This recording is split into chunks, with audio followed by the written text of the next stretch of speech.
Twitter user TPV Sean would accuse Winfrey of buying a Diddy tape of an underage Justin Bieber being raped. I'm Alice Gaynor outside the federal courthouse where opening statements just concluded in the trial of Sean Diddy Combs, who allegedly helped him cover up crimes like kidnapping, arson, drugs, sex crimes, bribery, and obstruction. The rumors are that Diddy was running some kind of Epstein type deal where he was filming everybody. The courtroom didn't expect her, and certainly not with what she brought. Monique wasn't just another witness. She was the unexpected storm, and with each word, the temperature in that courtroom dropped. The first name she mentioned? Oprah. Before anyone could catch their breath, she was walking the jury through a betrayal years in the making. In 2010, Monique says she confided in Oprah about childhood abuse. Oprah vowed to protect that truth. Instead, she put Monique's abuser on national television. Why? Monique claims it happened just after she refused to promote Precious. Was it a coincidence or a calculated silencing? And just when the courtroom started leaning in, she switched gears. There's a list, she said, not on paper, but it's real. An invisible list of Hollywood's untouchables, the ones you don't criticize. Puff, Tyler, Oprah, speak against them, and suddenly, you're gone. Monique said she crossed that line in 2010. And Hollywood never forgave her. She explained this list wasn't officially written, but the consequences were real. Once you were labeled, it spread silently. You'd walk into rooms and feel the shift. Executives avoided eye contact, your agent stopped calling, casting offers vanished. Slowly, your presence was erased. Then she dropped a new name, Tyler Perry. But not just in passing. She pulled out a transcript, a call from 2018 where Perry admits she was right. Admits she wasn't difficult, she just refused to work for free. And he told her he'd apologize, but he never did. Why? Because according to Monique, he said he couldn't risk exposing Puff. She said that call wasn't just a moment of regret, it was proof. Proof that power protects itself. Perry's exact words, as read by Monique, "There are things going on that I can't be connected to publicly." At that moment, Diddy visibly flinched. The jury stared. And Monique, calm and unshaken, continued. She said Perry warned her there were NDAs, secrets, and reputations tied too closely to Diddy's parties. Things they'd all seen, things no one was supposed to talk about. She described the call like a trapdoor, one that opened a world of secrets. Secrets hidden behind award shows, red carpets, and megachurches, and all roads led back to the same players. Those players weren't just entertainers. They were empire builders, and silence was their currency. Speaking of parties, Monique took them there, back to 2006, a gathering in the Hollywood Hills. She thought it was a networking event. Instead, she said it was something else. Phones taken, dim lighting, candles, whispers, a man in a bathrobe, a woman in stilettos. "You're safe here if you sign," someone said. That's when she left. And soon after, the phone calls stopped. She said what followed wasn't a coincidence. Roles dried up. Offers vanished. She heard from insiders she was being labeled. The word was spreading, difficult. Not because she was, but because she walked out.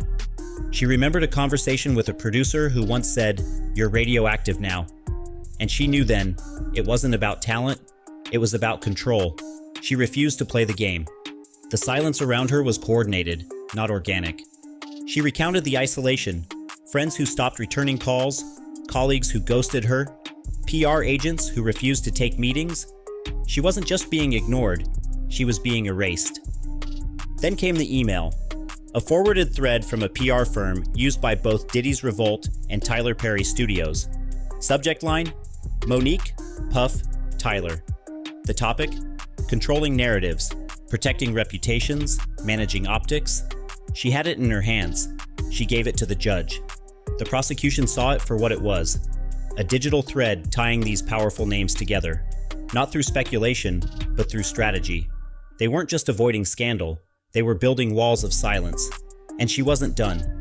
She mentioned Bishop T.D. Jakes. Remember that $1 million donation Tyler Perry made to his church? Monique said it wasn't just charity, it was a transaction. She said shortly after, gossip blog stories about Diddy's parties disappeared. And then Perry and Diddy were smiling together on stage at a BET event. The implication? That donation bought silence. It wasn't about blessings, it was about shielding. She said, "People saw a generous gift. I saw a chess move." And that's when jurors began scribbling faster. Because it wasn't just about parties anymore. It was about how power cleans up messes. And it was about who helped them do it. She linked these moves to shifts in media narratives. Moments when controversial stories got pulled. Times when voices were suddenly absent from talk shows, magazine features, or award ballots. She said it wasn't random, it was controlled. Then she hit them with the heaviest line yet. "I wasn't blackballed. I was whiteballed by black people." You could feel the courtroom freeze. She said those who looked like her were the ones who hurt her the most, protecting their status over justice, over truth, and doing it with a smile. She spoke of betrayal, not just personal, but systemic. A network of handlers, PR firms, executives, and influencers, all keeping one another's names clean. She called it a circle of compliance. And it all circled back to Diddy. Monique testified that a Revolt executive once told her, "It's not just about Tyler and Oprah. Puff doesn't like noise either." She said she later learned about meetings where she wasn't discussed as talent, but as a problem, as someone in the way. And there were emails to prove it. Emails about her, about Cassie Ventura, emails that showed reputations being manipulated. Cassie's name became a link. Monique pointed out how Cassie described the same environments, same rooms, same energy, and the same silence. She compared their stories, the candlelit rooms, the NDAS, the rooms where people disappeared for hours and re-emerged silent. She said, "The difference is, I walked out. And when I did, everything else walked away from me." Monique's voice never wavered. Not when she said Perry had a chance to clear her name. Not when she said he didn't take it, because he was protecting something bigger, something darker.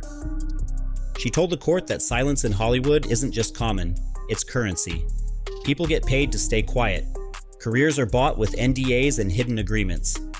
She talked about silence as a business strategy, about how stories are buried, how platforms pick and choose who to elevate based on who's playing along and who isn't.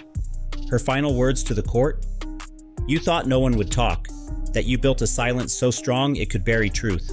But I'm still standing, and now you're the one sitting in silence." And that wasn't the end. As she stepped down, she looked directly at the defense team. "Let's talk about the list," she said.